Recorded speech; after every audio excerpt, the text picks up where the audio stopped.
I am, I suppose, the developer of the BIEA competition.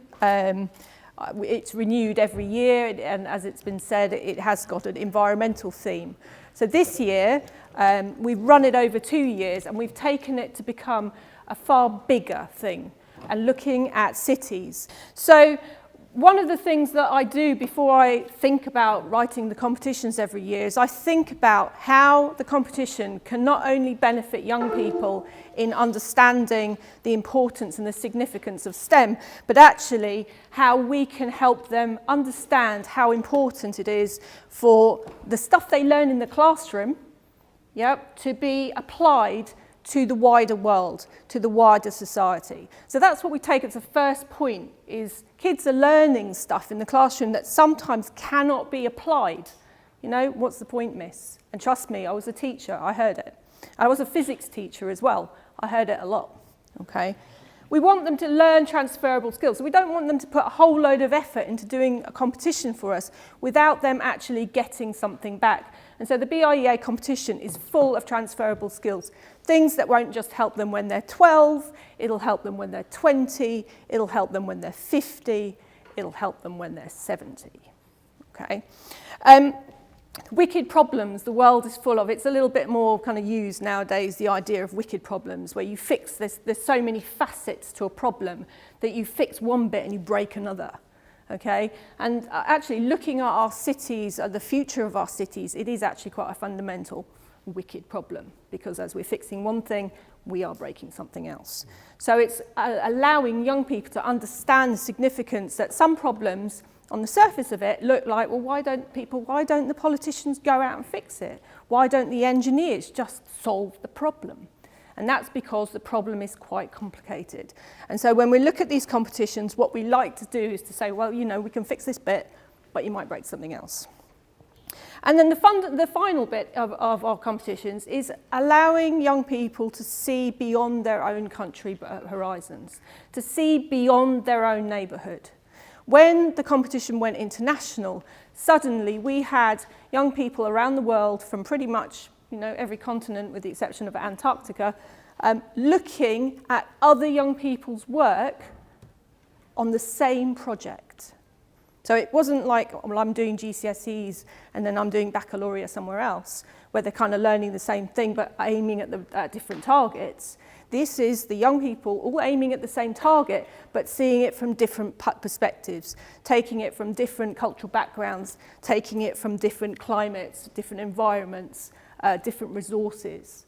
And one of the things that's been a bit eye-opening for us as adults is that sometimes children in completely different parts of the world come up with really, really similar solutions.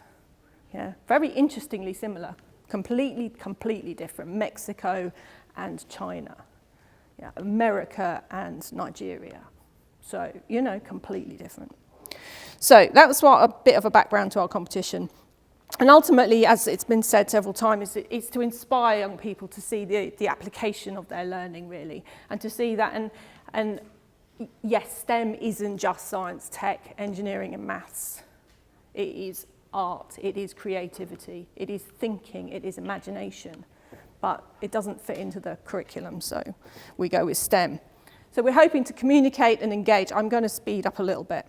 So this year's competition, greening cities, sustaining life. As it's been said, cities have a huge percentage of the human population. So realistically, I personally don't live in a city. I live pretty much in a field. But the vast majority of people I know do live in cities or large towns. And so there is a congregation of people, especially young people, towards cities, towards universities in cities. And with that quantity of people, there are problems that we can see on the horizon that need thinking about now. And I understand that there are adults thinking about the problem, but ultimately, at the end of the day, it's going to be the children that end up living there. So we've taken 3 themes this year.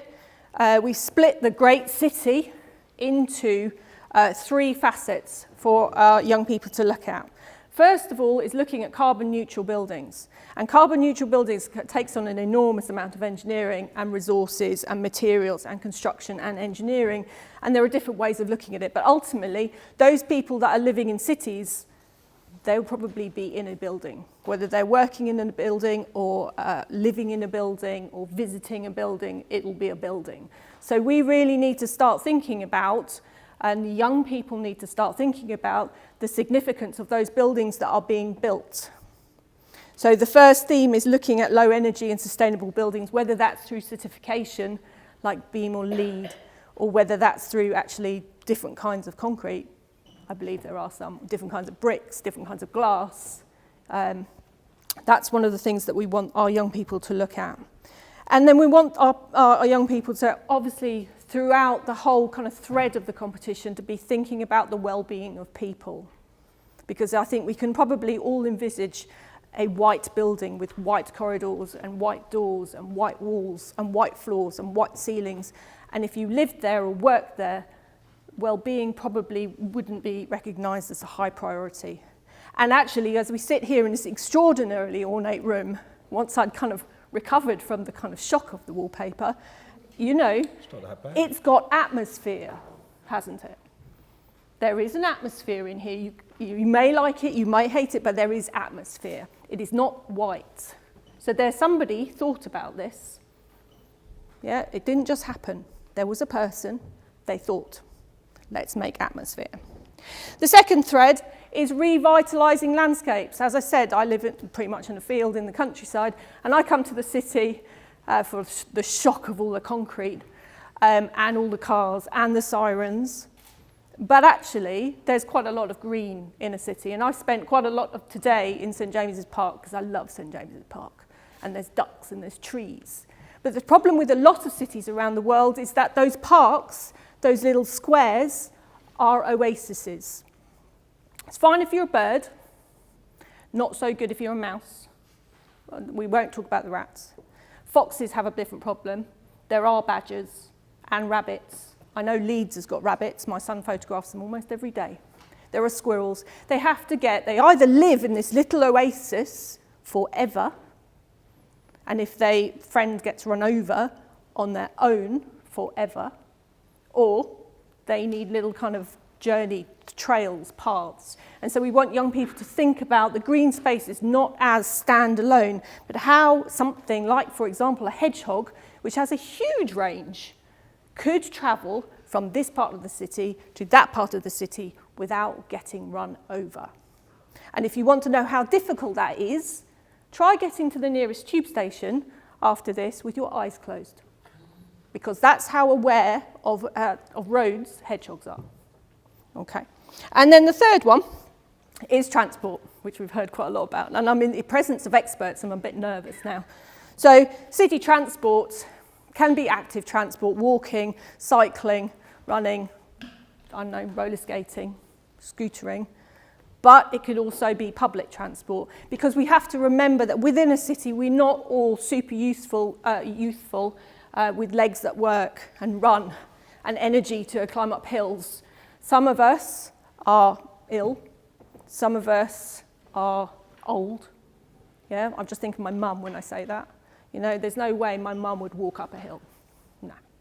But we have to think about transport, because some people who are ill or who have really small children, yeah, they need support to get from A to B. We can't just say, well, you're old, you can't go anywhere, you've got a broken leg, sorry, you'll have to stay home. Yeah, we want public transport to be public. We want all the people in our city, the young, the old, the ill, to be able to travel around, to visit the lovely places, the lovely new buildings, the lovely parks. So that is the third strand. And when we do the competition, what we're asking our young people to do is to look at the city closest to them, or one of our options, and choose one of those themes. Talk to the planners in the city, talk to the mayors, talk to the policymakers, find out what the problems in your city, not London, not Brighton, but your city, wherever you are in the world, there will be a city close by.